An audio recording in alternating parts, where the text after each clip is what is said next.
नमस्कार। इन खबर में आपका स्वागत है। इतिहासकार रामचंद्र गुहा एक बार फिर विवादों में हैं और इस बार डिस्प्यूट छिड़ा है उनके एक ट्वीट को लेकर के। दरअसल उन्होंने एक ट्वीट किया था और उस ट्वीट में ब्रिटिश लेखक फिलिप स्प्रैट की 1939 में लिखी हुई कुछ पंक्तियों का जिक्र किया, जिसमें उन्होंने लिखा कि फिलिप स्प्रैट लिखते हैं कि गुजरात हालांकि आर्थिक रूप से मजबूत है लेकिन सांस्कृतिक रूप से पिछड़ा हुआ है, वही इसके उलट बंगाल आर्थिक रूप से पिछड़ा हुआ है लेकिन सांस्कृतिक रूप से समृद्ध है।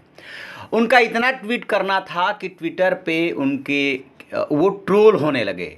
सबसे बड़ी बात कि गुजरात के मुख्यमंत्री खुद विजय रूपाणी सामने आए और उन्होंने ट्वीट किया कि आप हमें डिवाइड मत कीजिए।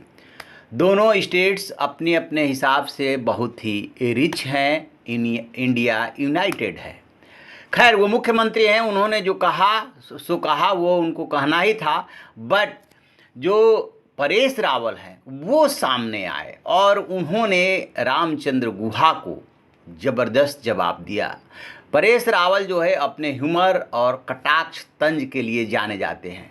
रावल ने अपने ट्वीट में लिखा कि इतिहास की पुस्तकों को विकृत करने के बाद गुटलेस गुहा गुजराती बंगाली का एक नया राग छेड़ते हैं। ऐसा लगता है जैसे उन्हें किसी की पूंछ पर मुफ्त सवारी मिल रही है।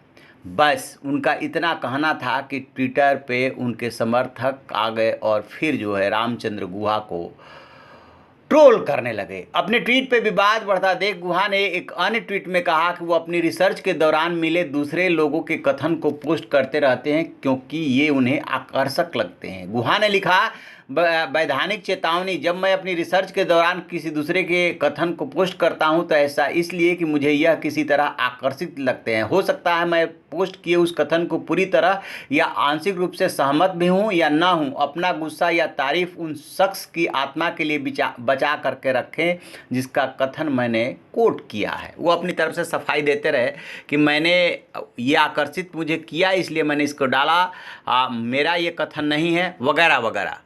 गुहा के ट्वीट से असहमति रखने वालों ने अपने अपने तरीके से जवाब दिए, जिसमें कि एक जवाब कुछ इस तरीके का आया कि 1939 में तो गुजरात बना ही नहीं था, वो 1961 में बना है, इसलिए वो हिस्ट्री को तो डिस्ट्रॉय करेंगे ही करेंगे।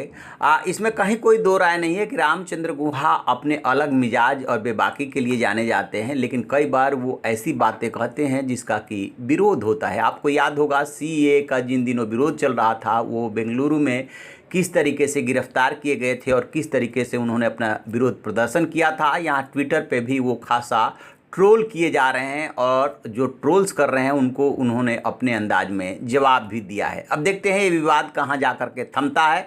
आप ऐसी खबरों के लिए देखते रहिए हमारा डिजिटल चैनल इन खबर। Thank you. इन खबर चैनल को सब्सक्राइब करें और बेल आइकन दबाना ना भूलें।